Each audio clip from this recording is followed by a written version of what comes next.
hadis palsu tentang suara keras di pertengahan Ramadan. Akhir-akhir ini kami mendapatkan banyak pertanyaan seputar hadis tentang suara keras di pertengahan bulan Ramadan. Karena pertengahan Ramadan tahun ini bertepatan dengan hari Jumat. Suara yang muncul tersebut katanya sebagai tanda huru-hara akhir zaman. Teks panjang yang diklaim sebagai hadis Nabi itu berbunyi sebagai berikut. Nu'aim bin Hamad berkata, telah menceritakan kepada kami Abu Umar dari Ibnu Lahiyah. Ia berkata, telah menceritakan kepadaku Abdul Wahab bin Husain dari Muhammad bin Thabit al-Bunani, dari ayahnya, dari Harith al-Hamdani, dari Ibnu Mas'ud radhiyallahu anhu, dari Nabi SAW. Beliau bersabda, bila telah muncul suara di bulan Ramadan, maka akan terjadi huru-hara di bulan Syawal. Kabilah-kabilah saling bermusuhan atau perang antar suku di bulan Dzulqa'dah, dan terjadi pertumpahan darah di bulan Dzulhijjah dan Muharram. Kami bertanya, suara apakah wahai Rasulullah?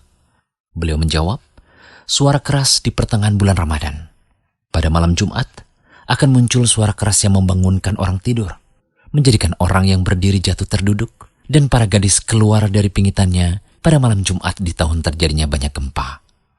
Jika kalian telah melaksanakan sholat subuh pada hari Jumat, masuklah kalian ke dalam rumah kalian. Tutuplah pintu-pintunya, sumbatlah lubang-lubangnya, selimutilah diri kalian, dan sumbatlah telinga kalian. Jika kalian merasakan adanya suara menggelegar, maka bersujudlah kalian kepada Allah dan ucapkanlah, Subhanallahil Quddus, Subhanallahil Quddus, Rabbanal Quddus. Karena barang siapa melakukan hal itu, niscaya ia akan selamat. Tetapi barang siapa yang tidak melakukannya, niscaya akan binasa. Perlu kami sampaikan bahwa hadis tersebut derajatnya palsu atau maudhu, karena di dalam sanadnya terdapat beberapa perawi hadis yang dicap sebagai pendusta dan bermasalah.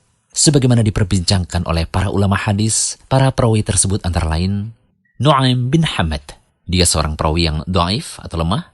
Kemudian Ibnu Lahiyah atau Abdullah bin Lahiyah, dia juga seorang perawi yang dhaif atau lemah karena mengalami kekacauan dalam hafalannya setelah kitab-kitab hadisnya terbakar.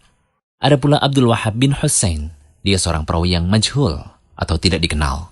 Kemudian Muhammad bin Thabit al-Bunani, dia seorang perawi yang dhaif atau lemah dalam periwayatan hadis. Sebagaimana dikatakan oleh Al-Hafidh Ibnu Hajar al-Asqalani, Ibnu Hibban, dan An-Nasai. Kemudian juga ada Al-Harith bin Abdullah al-A'war al-Hamdani, dia seorang perawi pendusta. Sebagaimana dinyatakan oleh Imam Asy-Sya'bi, Abu Hatim, dan Ibnu Al-Madini. Bahkan Ibnul Jauzi rahimahullah berkata, hadis ini dipalsukan atas nama Rasulullah SAW.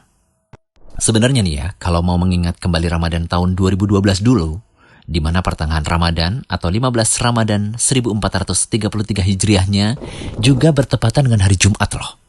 Bahkan kalau kamu ingat ada ramalan akhir dunia akan terjadi pada bulan Desember di tahun itu. Coba diingat-ingat. Ya kan? Coba lihat. Apakah ramalan tersebut terbukti? Well, sekali lagi kami nasihatkan kepada netizen yang budiman agar tidak mudah menyebarkan informasi yang tidak jelas kebenarannya. Apalagi yang mengatasnamakan Nabi SAW.